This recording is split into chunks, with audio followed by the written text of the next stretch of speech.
All right, we are back. Itasca County Board meeting. I guess we had to be on the third floor. I was gonna wear the rhino necklace, but I was told to leave it in the truck. To elect Corey Smith as our new chair for 2026.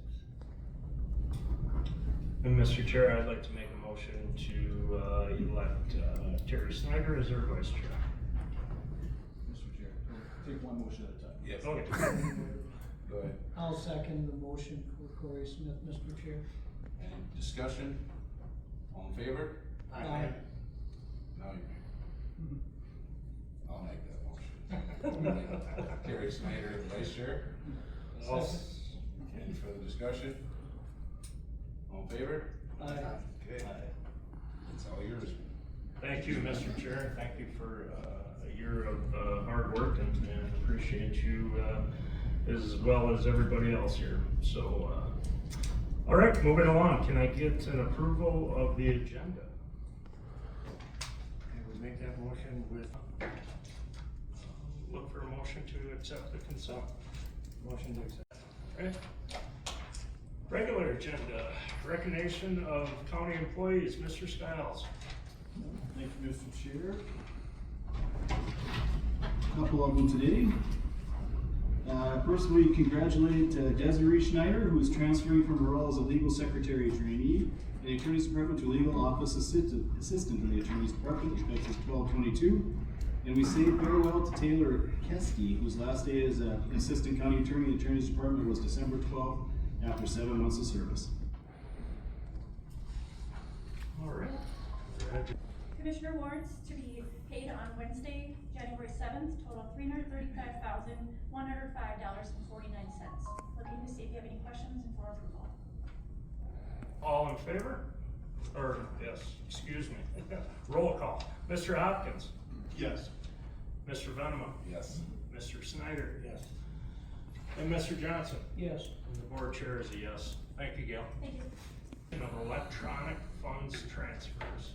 I believe you had an add-on in there too. I didn't have an add-on for this one. Oh, Other okay. than a change in update in verbiage. Okay. But, we are just looking for this one to approve the 2026 annual delegation for electronic funds transfers to the auditor treasurer, or my county manager, or the officer's designee. Motion to approve, Mr. Chair. Thank you. Second. Thank you. All in favor? Aye. You're up again, Austin. Bids for legal printing. Yeah, so we did get you some additional information on this one.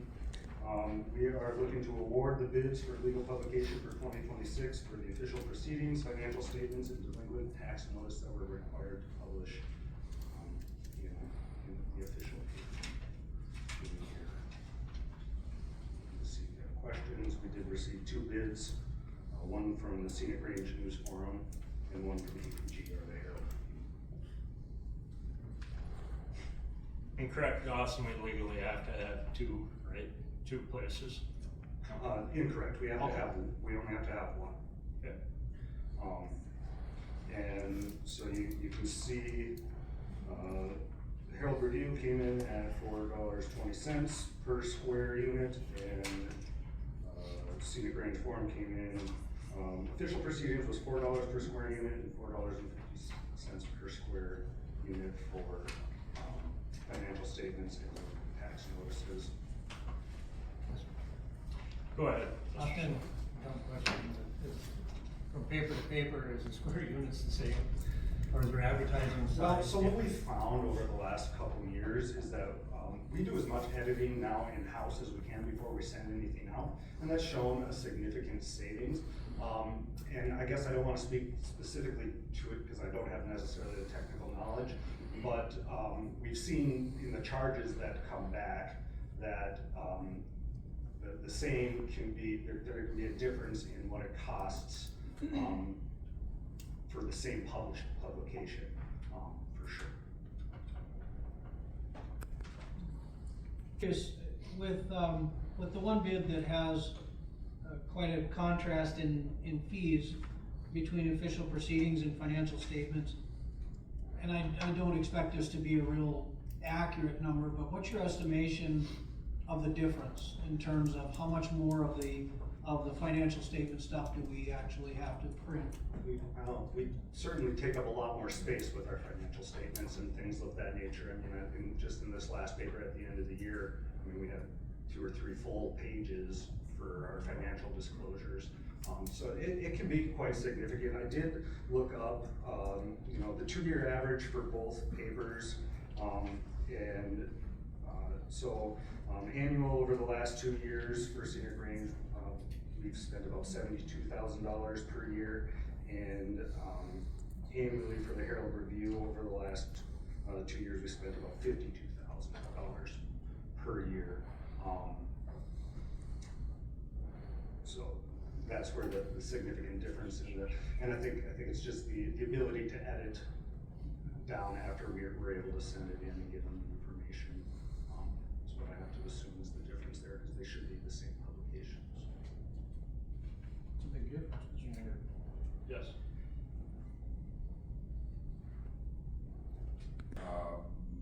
Scenic Range is obviously the whole eastern side of the county, basically from Coleraine over.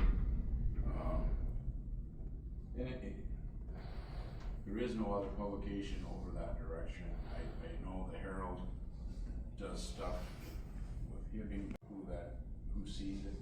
But also we're in crunch time, and it's $20,000 difference. Well, and if you choose one, it could potentially be, $60,000 to $70,000 savings if you choose one paper versus using both. Mr. Chair. Yes. So I'm in the same position as Commissioner Benova. I mean, Scenic Range covers such a big forgetting area as well, and it's their only means of a paper. But on the other hand, we've made some really serious decisions in our budget too, and you know, savings of 40, 50, 60,000 is the savings.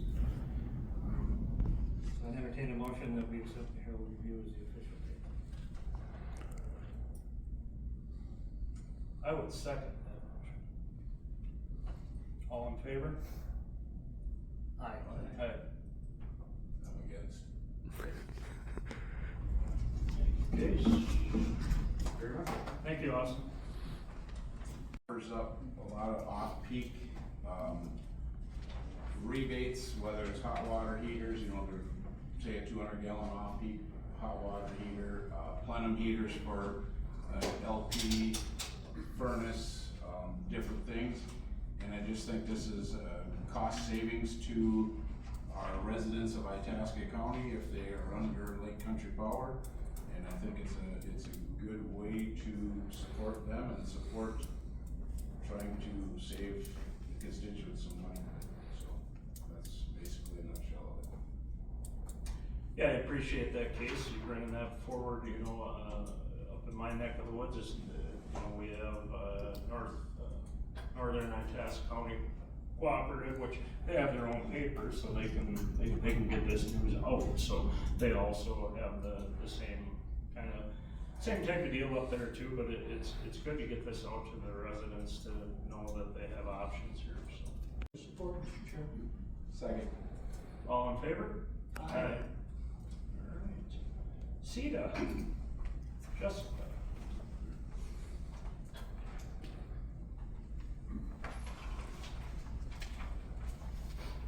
Oh, we got the whole crew. You don't get one of them all. That's right. We got them all. We're not gonna take up too much of your time. We just decided, we're also grateful that you guys continue to support the work that we do, and I can almost say, as a team, we all love what we're doing, and we all care about Itasca County. And it's been very, very fun to see the momentum. So with that, I'm just going to start out by saying, out of the 15 grants that I wrote, it brought in a total of $1,022.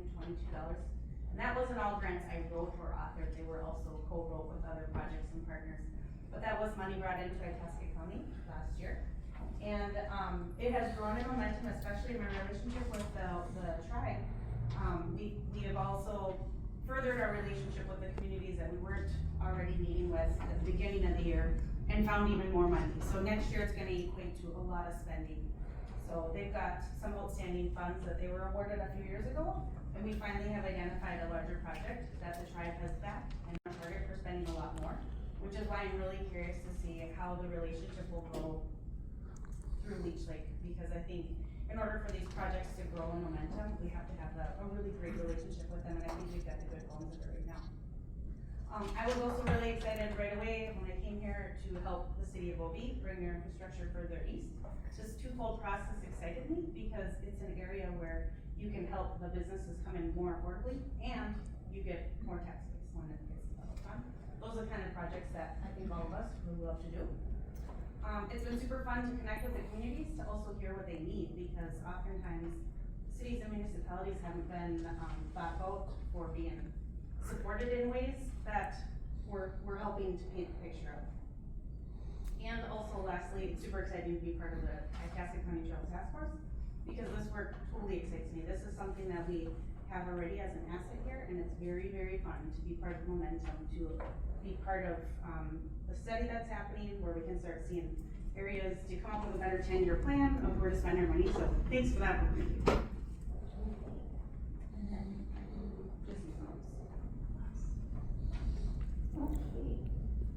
So you can see my statistics that are going on. So over the past year, I've had the wonderful opportunity to become actively engaged with 15 communities across Itasca County.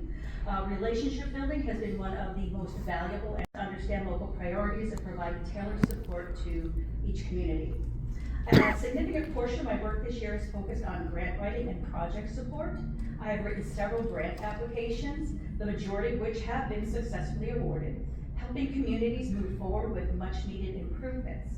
Much of my time has been dedicated to advancing projects that were initiated by a former CIA staff member, and I'm ensuring continuity and progress for the communities involved. Looking ahead, this coming year brings exciting opportunities as I begin to lead new projects with multiple communities.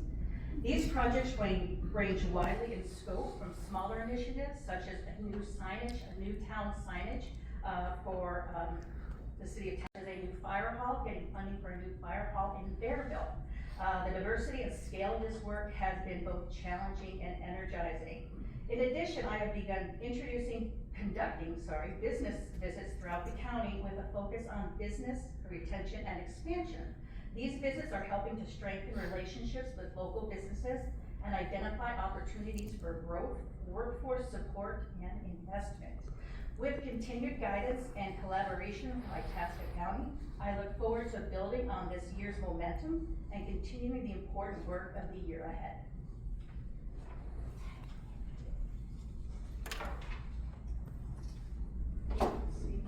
And some highlights from the work that I've done in 2015 or 2025, 10 years ago. We'll bring us into 2026 today, but the work I did in 2025, just some grants, and they totaled $863,000. Those were all awarded. Between the three of us, the grants that we wrote for Itasca County communities, we had 49 grants that were funded, totaling $2.3 million is what we've been able to bring into small communities through the county. So we'll let the work begin, because now we've got some projects to complete coming up. We're pretty excited about that, and Jessica's going to outline what that work plan looks like. So the communities I typically work with, there's about 12 between communities and projects. That's Goodwin, Feely, Warba, Blackberry, Harris, Greenway Rec Association, the North Central Minnesota Farm and Antique Association, Bowstring Airport, the Open Door Boat Rec, and the American Legion Campground, just to name. Some things that were completed in 2025, of course, was the American Legion Campground 2-year project, came to a wrap this past year. And with that, just as a reminder, new electric hookups done at 3 campsites. The shower house interior was completely renovated. New highway signage, if you haven't noticed, you'll look for the new highway signage on your way to Warba. The swimming beach was completely renovated. That is worth the stop to take a look at that. Shoreline riprap was done for preservation around that new beach area. Maintenance utility cart was purchased for easier maintenance for the campground host and for the volunteer veterans who are part of the American Legion. As members, they maintain the park and campground. And then some park benches and indoor dining tables were purchased. Very relieved to have that 2-year project done. but it certainly has been an enhancement to the area for an underserved area of the county in the southeast portion. Some other things that took place in 2025, so Harris Township did a ton. CETA didn't have a lot to do with that in 2025, but our predecessors certainly helped with the funding packages on that. Bristol Park had upgrades to their basketball, tennis court, pickleball, hopscotch, and four square courts were finished. At Wendigo Park, basketball, tennis, pickleball lines were painted, new fencing installed, and new pavilion was constructed. And at the Casper Landing, if you haven't seen the Casper Landing, which is near the old troop town landing, that renovations were completed. A ton of big projects were done in Harris Township last year. And so cemetery plot software has been implemented, and that's an ongoing process to go from the old-fashioned books going to electronic. So they're in the process of doing that. And every year they plan on doing some revitalization to the cemetery on kind of on a quadrant basis. They have the total work crew coming in to help with landscaping and leveling out graves and headstones, that kind of thing. Also, Gaggaball and disc courts were resurfaced and painted. And like I said, with all this new funding that we've had come in, our work is cut out for us for 2026. Mr. Chair, what's Gaggaball? I'm not really sure, but it's just like this octagon shaped thing. I haven't seen it played. But that's exactly the question I had too. What is Gaggaball? So you have to come on Blackberry and we'll figure it out. Think of it as like dodgeball, but yet you can't use your hands and you have to hit your feet. It's a fun game. Kids love it. It's a hit breaker. Yeah. Sounds like a broken leg tree. Sorry, Chloe. So that's kind of a wrap up of the highlights that three of us have been working on. Now Jess is gonna talk about what's coming up in 2026. Thanks, Lisa. Chair and board. Yes, as you can see in your packet, you have a whole packet full of information on the priorities, or I should say on the projects that got completed or were worked on last year, 2025. The team has been doing great work and we couldn't be more proud of what they've been doing. So kind of what happened is the team decided to sit down and take a look at everything that they completed or worked on in 2025 and came up with a work plan for 2026. So the goal for today is to really kind of have a conversation and to look at the 6 strategic pillars that you guys have identified for CETA to be working through. And so the team sat down and looked at some of the goals that we could possibly work on for 2026. This does not need to be set in stone. This is an opportunity for you to say, yep, that is a priority for us, or say, nope, you know what, let's push that one aside, or let's make a couple changes, or maybe even throw it out entirely and put something else new in. So if we decide that as we go through this, I'd like to go through each pillar one at a time. If we decide that it's getting too lengthy, because I know we're limited on time, maybe we need to have more of a deeper dive into a discussion and have a special session. That's fine, that's entirely up to you. But if it's okay, I'd just like to go through each pillar today and see what we can come up with. Is that all right? Okay, perfect. The floor, Jessica. All right, so, starting with the first strategic pillar, the continued greater Itasca County and community outreach to assist with community development and economic enrichment. This is the biggest one because we're out in the communities, helping those small communities with their projects, listening to comments, suggestions, questions, concerns about that pillar. Anybody? I think you can move on. Keep it as is, okay? Yep. Yep.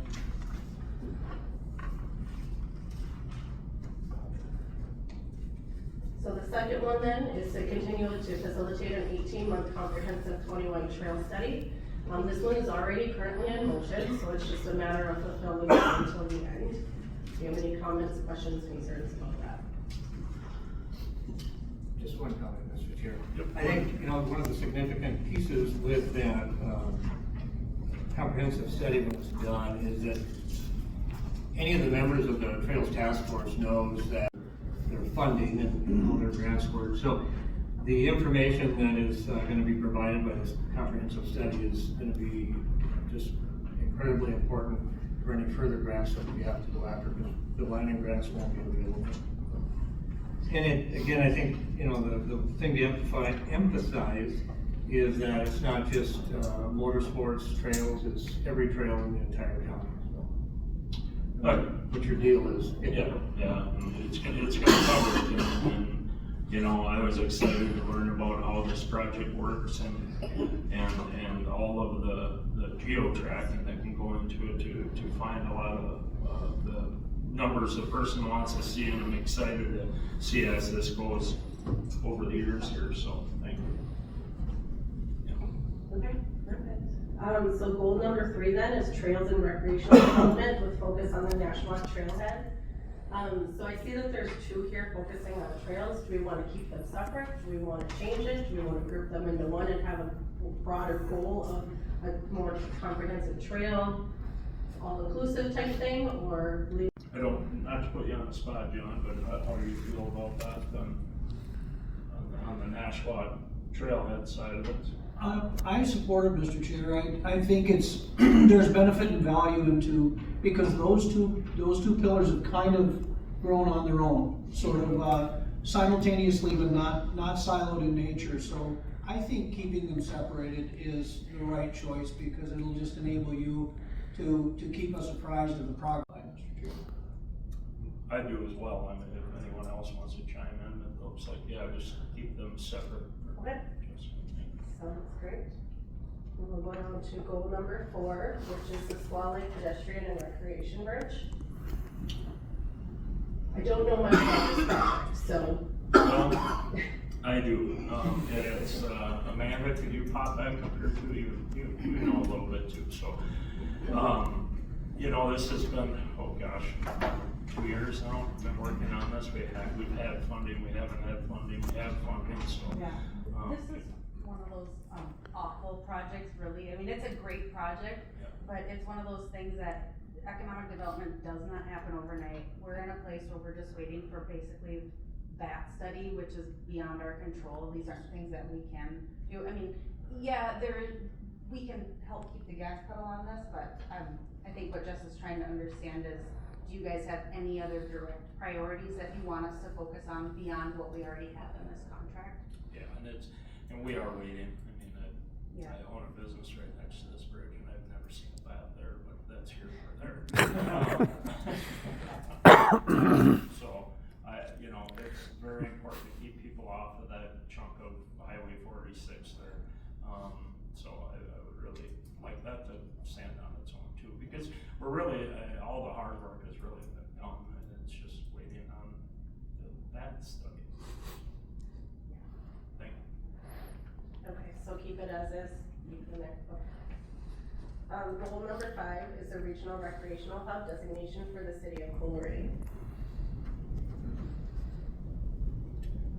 I can jump in there on that one, Mr. Chair.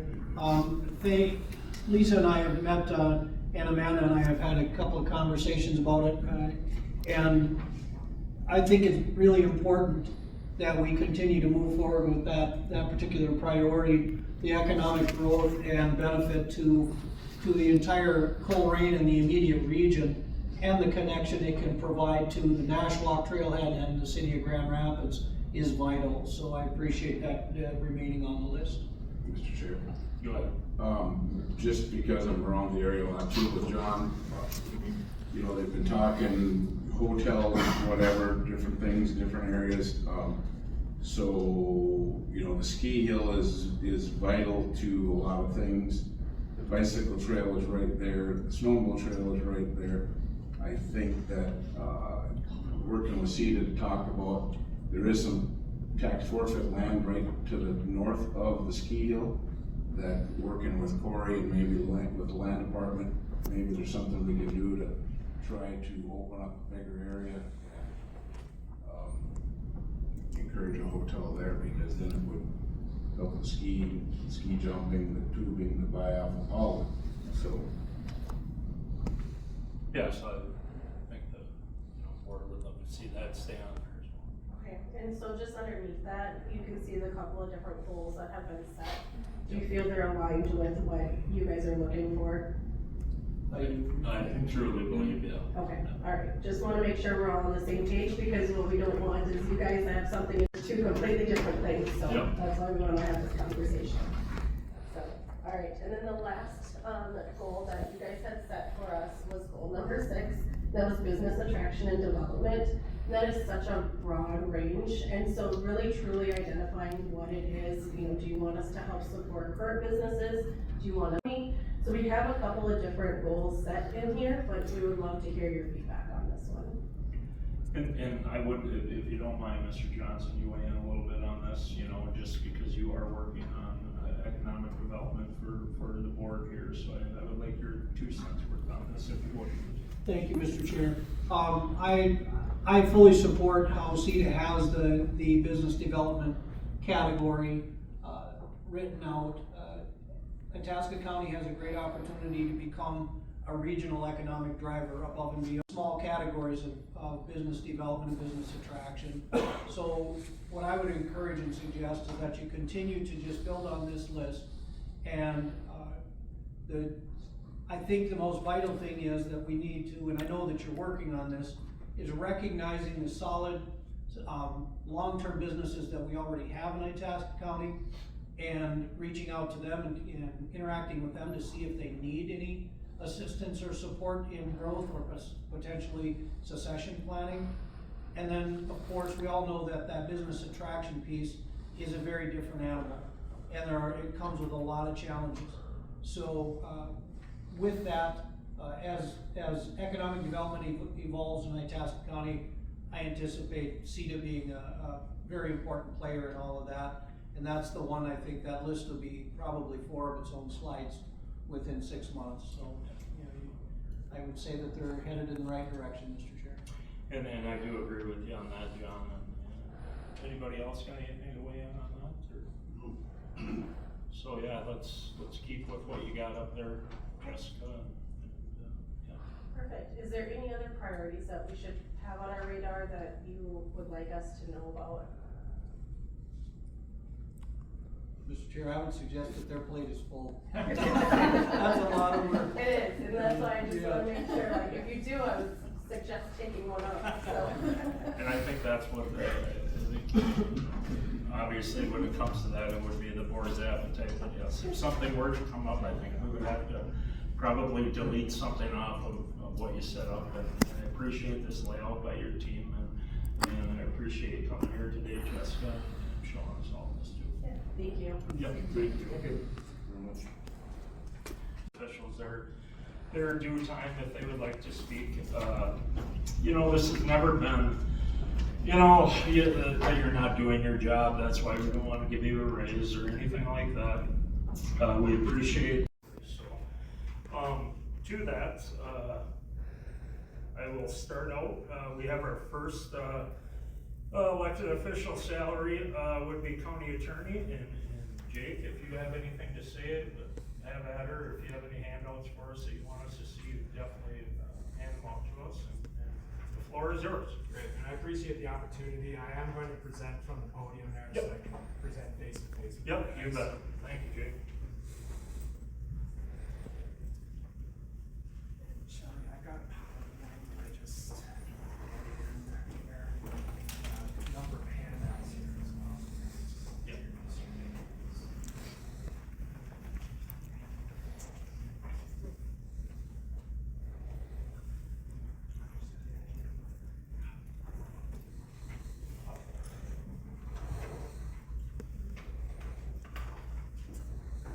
Yep.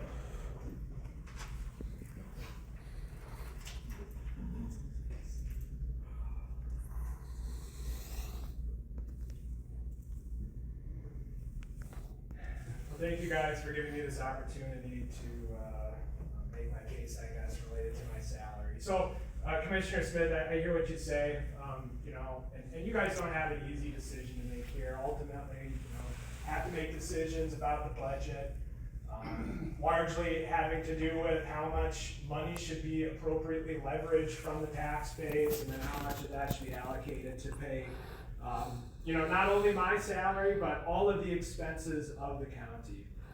With regard to the setting of salaries for elected officials, local elected officials, including myself, there is a statute that exists. There's one that exists for the county attorney, this one that I'm presenting section 388.18 subdivision 6. There's a corresponding statute for the county assessor, there's one for the auditor treasurer, there's one for the sheriff. The standard is the same, which says that the county board in setting the salaries for the elected officials must do so in a way that is not arbitrary, it is not capricious, it is not oppressive.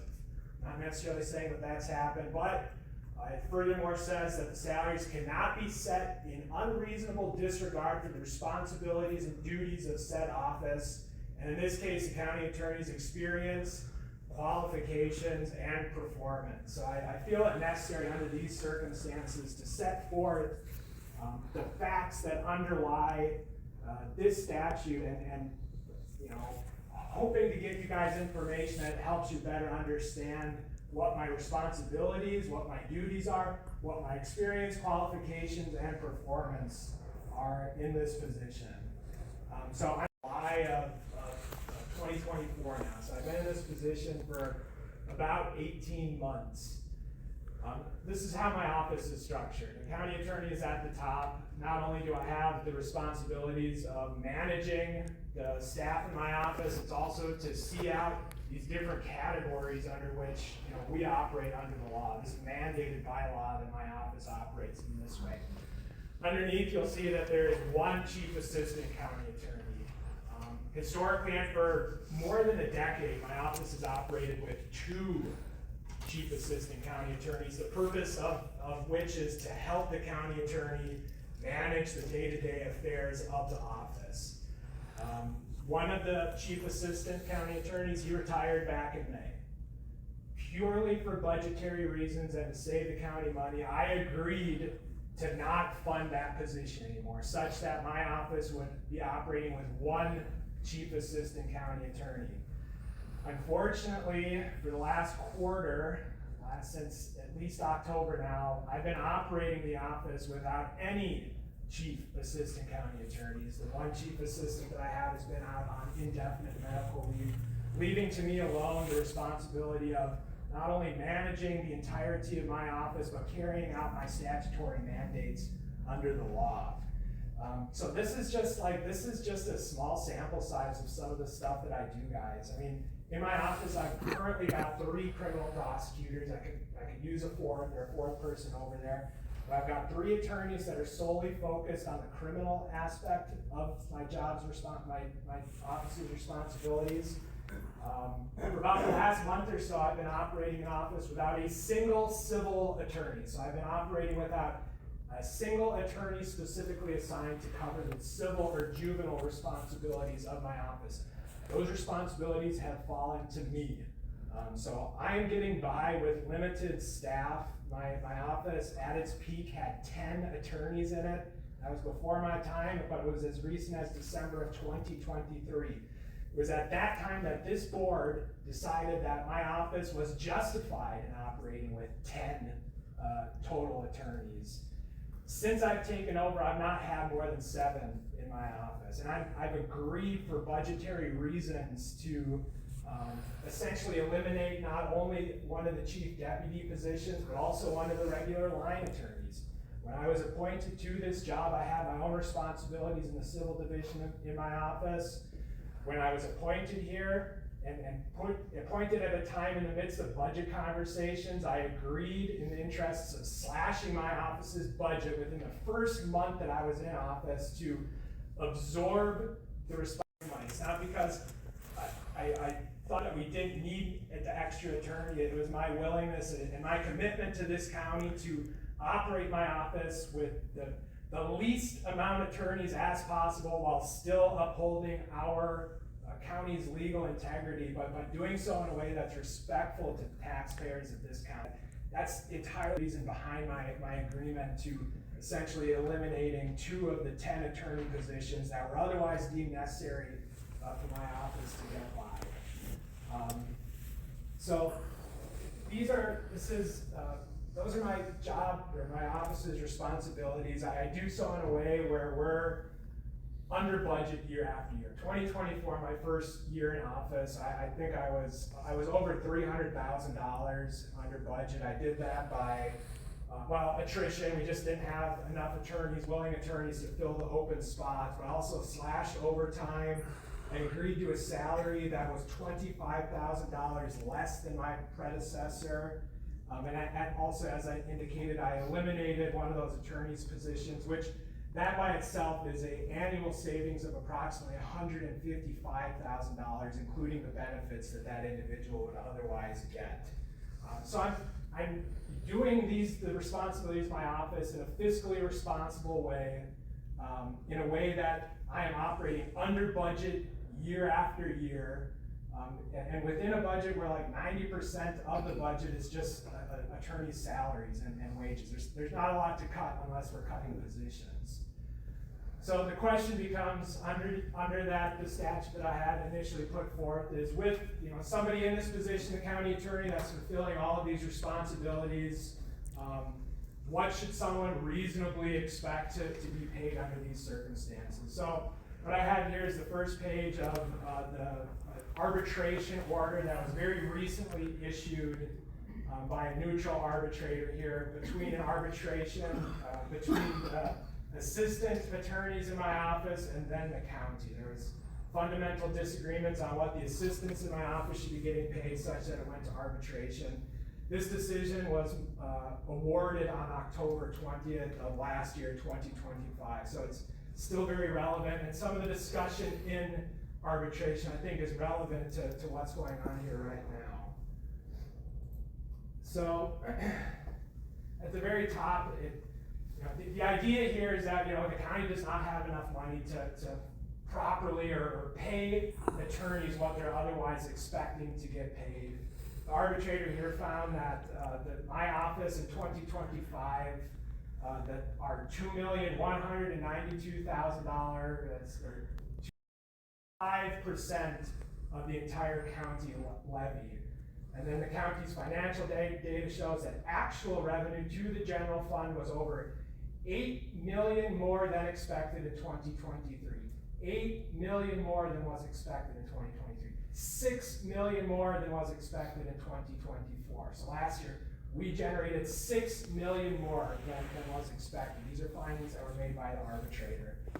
The arbitrator further opines this data shows that the county enjoyed a surplus over the last few years, which significantly undercuts the county's inability to pay arguments. So just on the fundamentals and how a neutral evaluator looks at the county's finances relative to what it is paying its employees, the arbitrator found that the argument that the county does not have enough money does not carry as much weight as I think a lot of folks do, such that, we have $1 million surpluses, but we're simultaneously saying we don't have enough to pay the folks that are working for the county what they're otherwise not entitled to, but are expecting in accordance with what's commensurate for their job duties.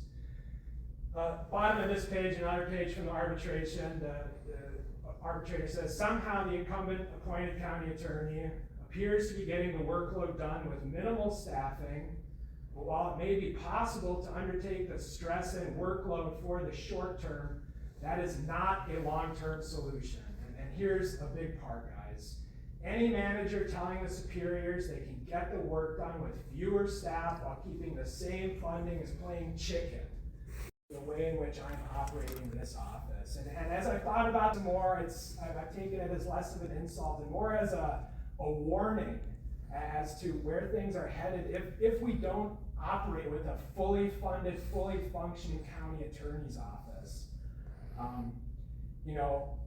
We today are seeing some of the effects of the stress and strain that the employees in my office and myself are facing just by virtue of the fact that we've not been able to operate fully staffed for years. We're missing deadlines. We've got agencies within the county that are very frustrated with me because there's not a quick enough turnaround for some of the inquiries that they make of me. It's not, the delays that I have are not intentional, or simply the product, again, of the fact that I'm trying to run the civil division of my office essentially by myself at the moment. there are, and this is a big thing in this county right now, is the volume of data requests that we're getting.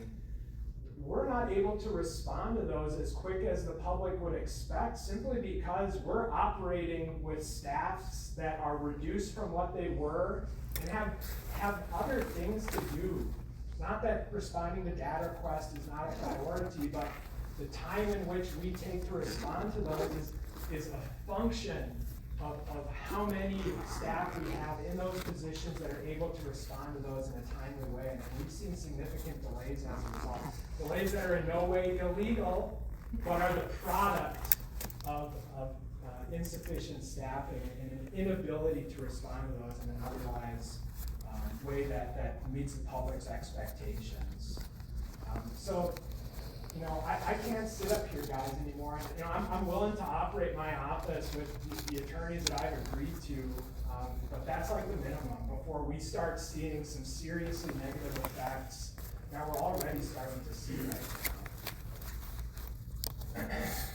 The arbitrator in the orange highlight just opines here that attorneys should be viewed differently as other county employees because of the additional educational, licensure, and professional requirements placed upon them.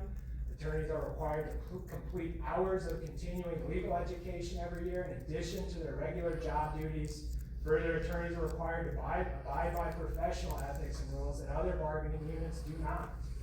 The arbitrator in the yellow highlight found that, he says specifically, Foucault was paid 17.86% below the average external comparable in 2024.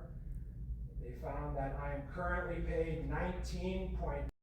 And if you guys stand by your motion to freeze my salary, that number will only go up in terms of the percentage by less than other county attorneys in the state.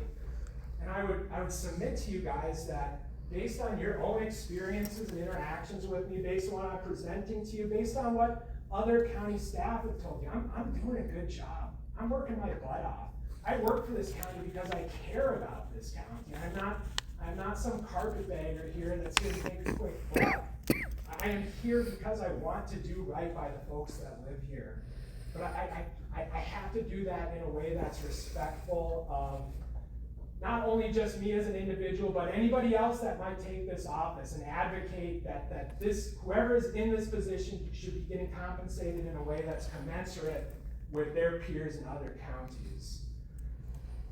This final slide indicates it's just a chart of every county with a population between 30,000 and 200,000 and how much the county attorneys of those respective counties were paid in both 2024 and 2025. There are a number of counties here that are significantly larger than Itasca. I acknowledge that, but in looking at this chart, you guys will see that I am the second lowest paid county attorney amongst all of these counties. The only other county that pays lower for their county attorney is Benton County. However, I've heard based on what they're going to set the salary at this year, that they'll set it at an amount that is in excess of what I'm making, thereby making me the lowest paid county attorney on this scale. So my 2025 salary was $145,600. You'll see that the average last year was $181,949,000. You'll see that the Aiken County attorney, he made $173,000 last year. You'll see the Cass County attorney, he made $171,000 last year. Both of those counties are smaller than us in population.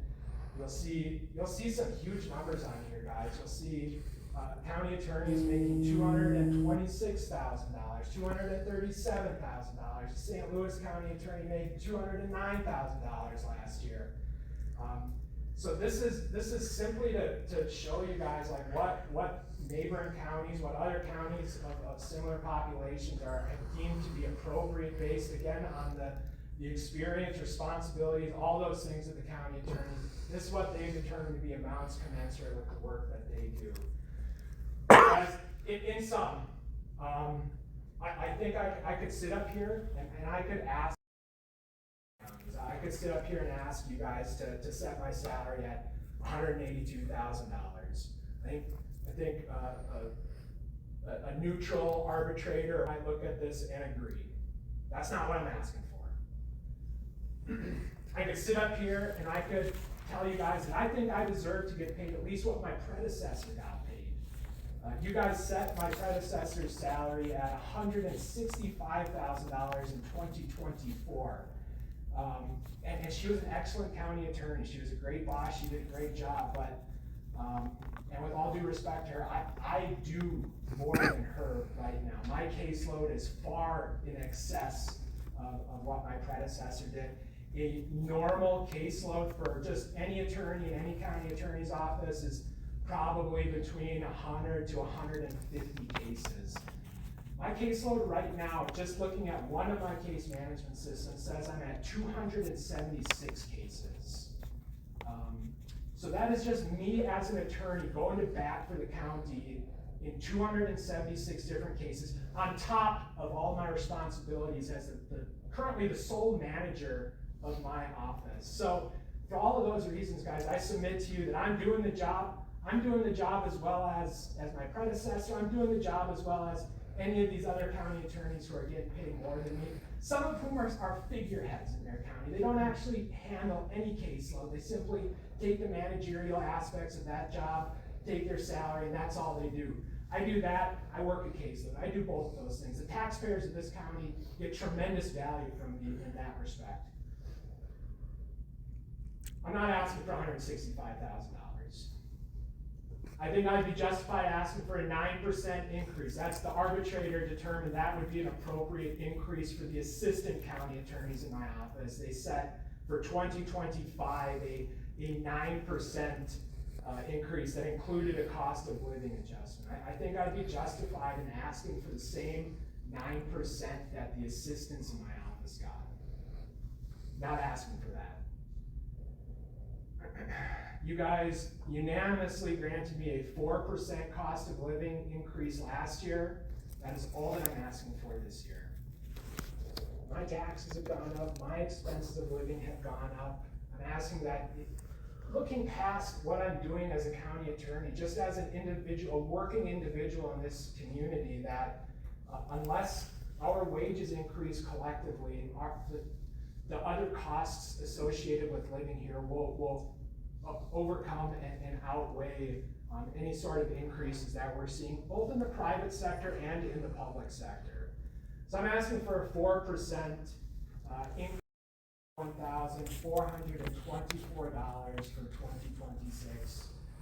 This is, again, 4% cost of living increase relative to last year. The increase by itself would be approximately 0.01% of what the county is otherwise levied for 2026. In terms of the ultimate impact to the county's budget, it is low. And I will submit to you, I expect to operate my office under budget again this year. And that alone would offset this modest cost of living increase that I'm asking for. Further note that my request this year is $14,000 less than what you paid the county attorney here in 2024. It's $20,000 less than the Cass County attorney made last year. It is $22,000 less than the Aiken County attorney made last year. And so it's for all of these reasons, guys, that I'm asking for a moderate, reasonable 4% cost of living increase, the same as what I asked for last year, and in recognition of the extraordinary circumstances under which and responsible way that I'm operating my budget or in my office. And so with that, I would close. Appreciate that, Jake. Thank you.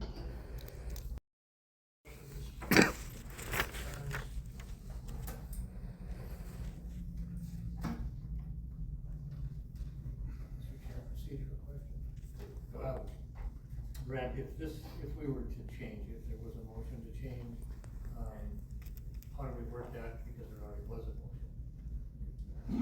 Mr. Chair, Commissioners, what we have to do at this meeting, because it has to be after the meeting that the motion was passed, a member of the approving board, so Commissioner Snyder, you voted nay at the last one, you wouldn't be able to do anything on this one, except for vote. One of the other four would have to make a motion to, basically amend or rescind that action, and if it passes, then you pretty much start all over. So, a motion to reconsider our previous, action of 0% for elected and appointed. If you get a second and it passes, then basically you start at ground zero and you can do what you want to with it, but it would have to be at this meeting because your bylaws state at the next business meeting after this. Mr. Chair. Thank you. Go ahead, Mr. Flynn. So, Mr. Skiles, basically, if you amended it, could you then not make the motion to give them the 4%, but leave it open on the floor for further action 2 weeks from now, a month from now? Yep, Mr. But Chair. because you have to do it now, can you open it up and leave it for further discussion? You have to make the motion today to essentially rescind that action that you took. So, a motion to reconsider that action. And if it passes, then yes, you basically start at ground zero again, and you can table this, you can table them all, you can make decisions based on that, so. But just to be clear, that motion would essentially cease to exist, and then all the positions would be up for discussion. But you would not have to make a decision today if you wanted more information, if you wanted more time, whatever you needed. You just need to take care of that initial action.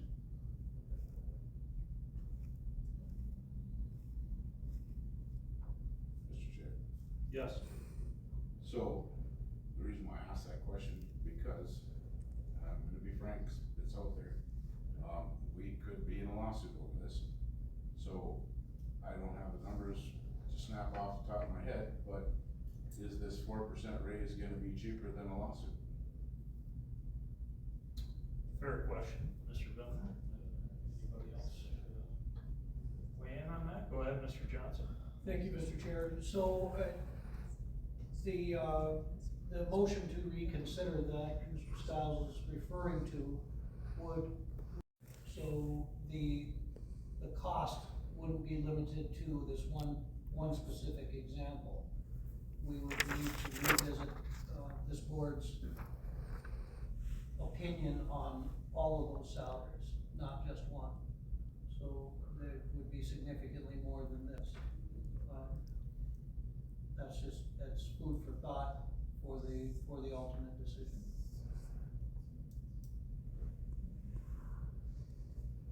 Any other thoughts?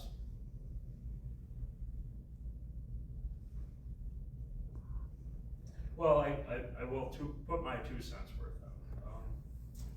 I am, Jake, I appreciate your very in-depth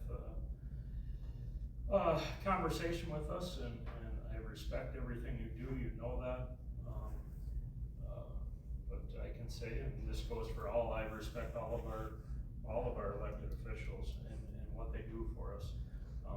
But I do know, we've heard it from the public.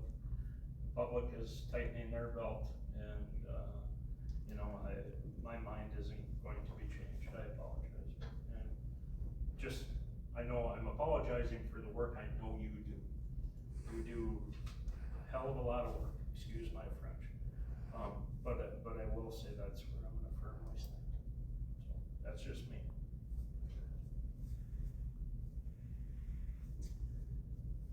So, I would either take a motion on the elected salary for the county attorney, or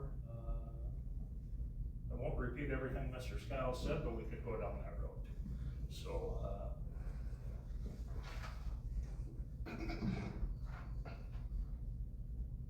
Okay, I'll make a motion that we adopt a resolution for 2026 salary of elected county attorney, which is set at $145,600. and I would second that.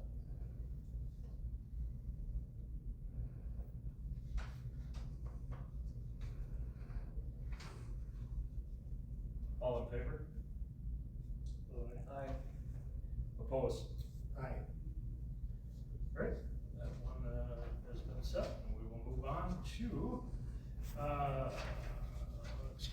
flip my page.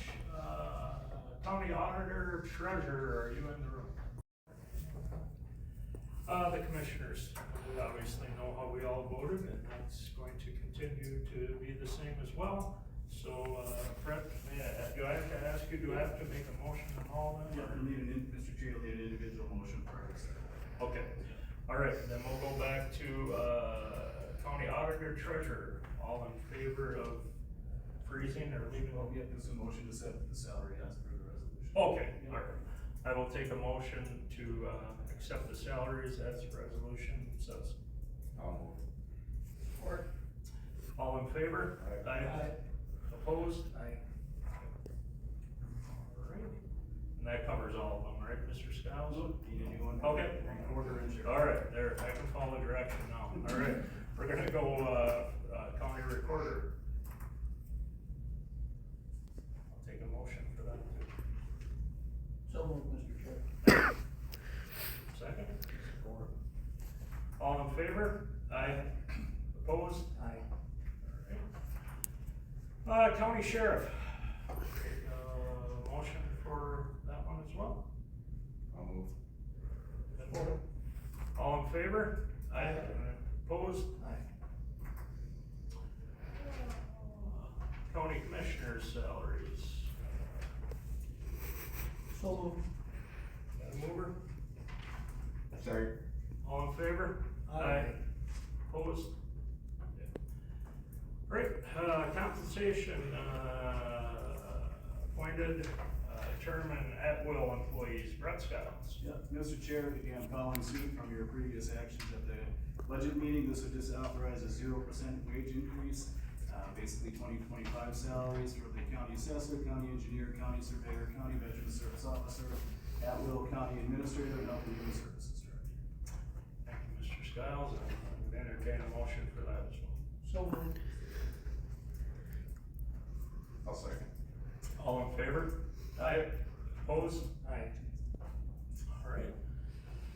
Moving on, appointments and committees, the boards, Ms. Shelley.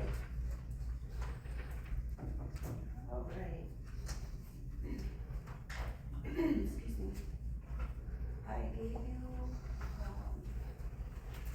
paperwork on these just to make it a little easier. The first one, which is the 2026 appointments, for the advertised vacancies. Up at the top, the highlighted information are things that happened after we looked at the tentative appointments. So for the Bowstring Airport Commission, Curtis Jones, applicant prior to that. The Extension Committee, I highlighted that because we have an incumbent, Mr. Learmont, and then we had two other individuals, Mr. Olson and Ms. Belger, that did apply. We have 2 spots available and 3 applicants, so we'll need to decide on that one. Under the Housing and Redevelopment Authority, when we went over the tentative appointments, Brianne Cologne was the only applicant that we had, and she's a new applicant. Kathleen Blake, after the tentative appointment meeting that we had, did send in her application, and she is an incumbent. The incumbent, we have 1 spot available there, and now we have the 2 applications, so that is something that the gentleman will have to decide who you want, how you wanna go about that. And there was no changes on the others for the advertised vacancies.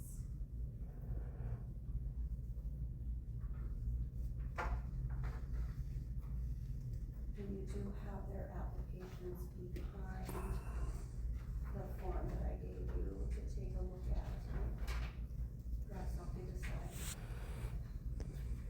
Go ahead. Well, I certainly would say on the Bowstring Airport that you don't turn anybody away that Nope. wants to Gosh. volunteer. That's a special commission to support anyone. Extension Committee, both you and I sit on that. Mr. Learmont, I realize there's 2 spots with 3 applicants, correct? Yes. And Mr. Learmont is our incumbent, and he has a depth of knowledge with that committee and, serves it well, so he would be one that I would recommend. And I would, do we wanna walk through these, is that, and then we can make one motion? Yeah, I would make walk through them, make a motion for the ones you want on those two where you have more than, so the housing and the HRA. Yep. Make a motion for the two or the one that you want on there, and then you can just make a motion at the end to approve the overall financing committees.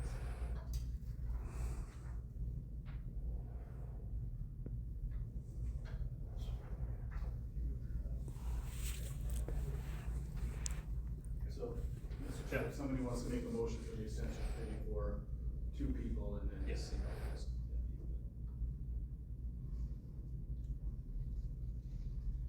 Mr. Chair. Go ahead. Again, just looking at the, applications, obviously, Mr. Merriman is one of my choices. Yep.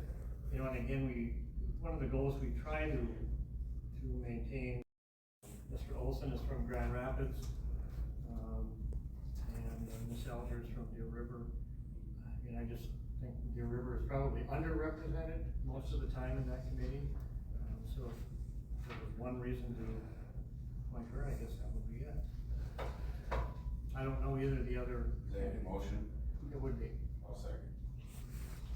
Alright, we'll just go through, all in favor of, those two on the extension committee? Say aye. Aye. Opposed? Alright. Opposing. I will take any motions for the housing, sure, yeah. One spot available, we got a couple. I'll make a motion that we, put Kathleen Blake back in as incumbent.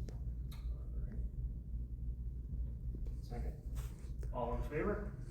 Aye. Opposed? Alright, moving on, that's,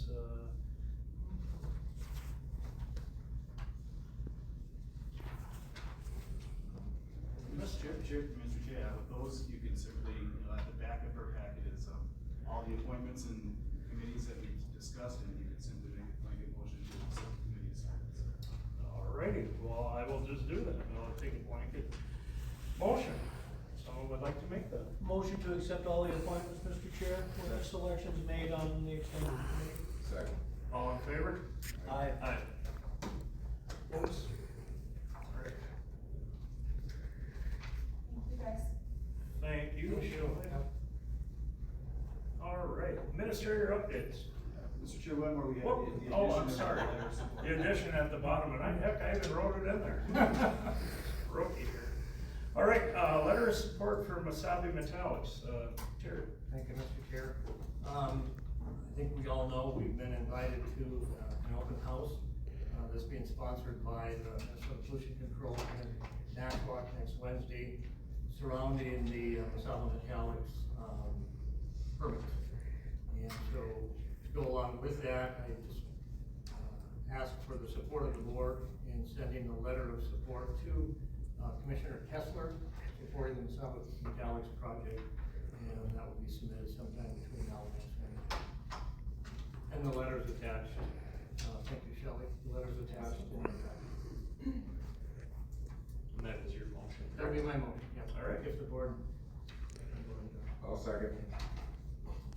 All in favor? Aye. Opposed? That passes. Thank you, Terry, for bringing that up. Now, Mr. Stiles, administrator updates. Thank you, Mr. Chair, I actually don't have anything for today, thank you. Alright. Mr. Snyder. Just too quick, met with Masaba Metallics virtually today, and everything is on track and going well. And also with the governor's staff, the DNR and the NPCA regarding the permitting process with Masaba, and that's going as well, going well. Good, thanks for keeping us updated on that, Terry, as well. Mr. Johnson. Thank you, Mr. Chair. I guess the main thing I'd like to mention today is the meeting that you and I had with our HR director and our classification committee, setting forth our plans and intentions for 2026 on how and when vacancies in Itasca County will be filled. So we did that this morning, and I look forward to working with you on that. That's all I have. As well. Right, Commissioner comments, Mr. Hopkins. Nothing at this time. Mr. Venema. Nope. Johnson? Nothing, Mr. Chair, thank you. And I have none as well. So, we are adjourned. We'll take citizen input at this time. Is there anyone for citizen input? You go. Pretty quiet room at the end. Jake, don't leave, I want to advocate for you. I know Jake, he went to an arbitrator. I went to, Leo Trump, I said, I want that jail there. Can we have his 3 minutes start? Well, yeah, Yeah. start the clock, Please. start the clock. I can just do it on my phone, yeah. My nephew's an attorney. Just hang on a minute. Yeah, very good.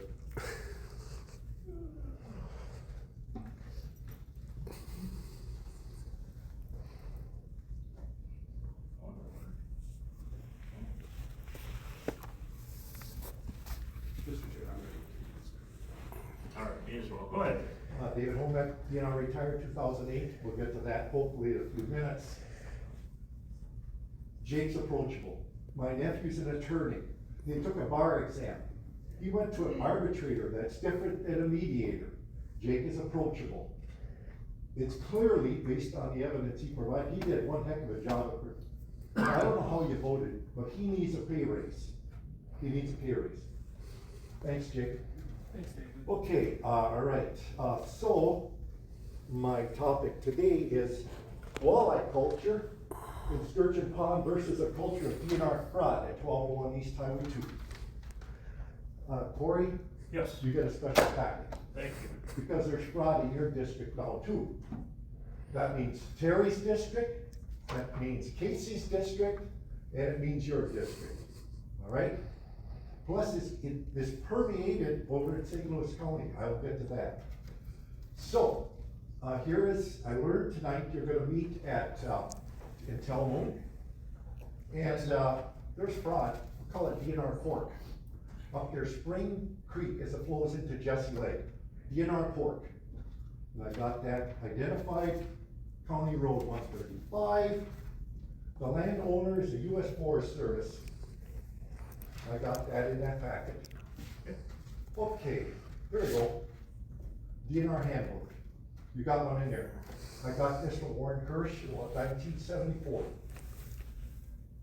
Fisheries Manager's Handbook, the definition of fraud. Fraud is a misstatement of a material fact made with intent to deceive or made with reckless disregard of the truth, which actually does deceive. These guys are defrauding the taxpayers, all right? A whole new good old boys club, if there's one woman involved. Here's a fraudulent permit. That's the permit up there in Casey's district, all right? There's fraud all over by that group, a select group of the stream team. This is a walleye growth rate, and we'll talk about this later. This is production. Sturgeon Pond, less than 1 penny per fingerling. The average cost to produce a walleye back then, when I was a fisheries supervisor, was 28 cents per fish, because it was a co-op prod working with the Chisholm Sportsman Club. You'll realize, Corey, that the best district, the best walleye fishing is in your district. That's a sandy outwash plain of the Des Moines Low. We'll get to that another time. The clock hasn't started. Where's the sand? I think I'll just let it go because there's not enough time, but I'm coming back next Tuesday. Appreciate it. You still got 3 minutes. You need to pay that guy. Because otherwise, if he files a lawsuit, I'll advocate for him. And I know there's a lot of BS. I know there's a lot of BS. Thank you. But it was an arbitrator. Thank you. You haven't learned that yet? When you I'm asking you. He's asking his point. You asked me to meet with you, and I said, I'll meet with you and Corey. And I'll give you more detail, but all you need is 3 minutes. What's your point? The DNR at 1201 East Highway 2 defrauded constituency. Yeah, in your district, and in your district. So, just ask the question, what authority does this board have over the fraud? Ask Jake, If it's he just proven. left. That's not our position to do. Well, no, I'm just saying, You've done an issue, this is a you've done an citizen issue input with the meeting. DNR, and Terry, you're alleging fraud. you know what, your Dave, friends sit on down. Deer Lake Association are part of the fraud. I just asked you to meet with our county attorney and present what No, you no, have. We're not. I authority sent a to- letter to Mark Lowell, Lieutenant Detective Mark Lowell, he's gonna get more. I want him to file a civil action, and you need an attorney to prosecute him. And you go for that. I am, Thank you, Dave. but are you denying me my citizen input? No. All right, fine. Nope. Thank you. It's all in there, Corey, you get a special one. Thank you. Happy New Year. Happy New Year. Oh, by the way, I voted for that jail, you gotta stamp it with attorneys too. I wanted that jail there. Thank you. All right, I hope I get as much time as he did. I agree with him, the DNR's, we gotta look into that. I believe he's also trying to say that you guys should probably support it, or you should also, you have the authority to also point out corruption. I totally disagree. Jake Foshold is a huge liability. Just look at him. I mean, he just walked out of here, leaving his post again when we had another question about it. I don't care if he's an approachable guy. I think you guys are actually gonna save yourself money because he's just ripe for lawsuits, and there's already lawsuits coming with him. And I don't know if he just admitted on the open record that he's not fulfilling data requests, which I thought I heard. Yeah, so I think you guys should be doing a vote of no confidence. Allegedly, I guess you guys have that ability, whether we can get him off of here or not. Clearly, his office is, and we have all kinds of other people that are very, very unhappy. And I'll have to say it, I'm unhappy that he just walked right out of this meeting again when we're not fully done while we're having our public comment. So there you go, Jake. You should have stayed in your chair. I've been a couple times going to his office. He's never there all the way to the end of the day. I've been leaving him messages. I know maybe you guys, I don't know what came about of why you guys appointed him here, but you guys are kind of on the hook for that. So you guys better think about how you're going to handle that. Going forward, I want to just try to get a new tone here. I have to say I'm very impressed with the level of discussion I'm starting to get with some of you guys. And I hope we can keep that going forward in the new year and really make sure that we hold you, whatever we're trying to hold you accountable, that you actually have ability to control or that you actually set it. So that's another thing that I personally am going to try to make sure I find out who the people that we need to talk to and what you guys can do and what we can expect you to do. I like to see that there was more discussion today. It was the first time I saw some yays and nays. It's not unanimous. Maybe everybody did a good little New Year's resolution, and maybe we're going to start. I like to see this business, bringing business in here. I think Coleraine is a huge hot spot. That's why I keep hanging out over there. I think it's a great place, great area, great potential. And I have an ability, I believe, to see good potential. So I hope we can keep going with that. Also try to take down the temperature so we guys can have a good discussion with you. There's a lot of people that want to blow off steam all over the state, from all the way to the state down to here. Where are we going to do that? We doing it online? We calling you guys? I'm trying to figure out a good vector. And if people want to blow off steam about me, which people are still doing, I ask that you at least take it outside before you start yelling at me. And if I did say it, I will own up to it, but there's a lot of stuff being said about me around town that's not true. And I also believe that you guys deserve that same respect as well. And make sure that you guys are accountable for what you say or didn't say, and we don't get stuff blurred with other types of groups or other types. All right, hey, I'm walking out. What a long day. I don't know if anyone's been watching my long snap when I got the whole commissioners meeting. I'm trying to do this with 60 Seconds with Jake. I'm just a weird day. I don't even know how to describe it. I am almost 90% sure that I sat in the hot tub with Judge McBroom, Sarah McBroom, at the Y. I didn't recognize her at first, but I'm pretty sure that's her. But then I didn't want to say anything because I didn't want anything to happen. But just this small town stuff. Yeah. So anyway, but good tone at the meeting. I think Itasca County might have ability to be saved as long as we keep talking and everybody calms down.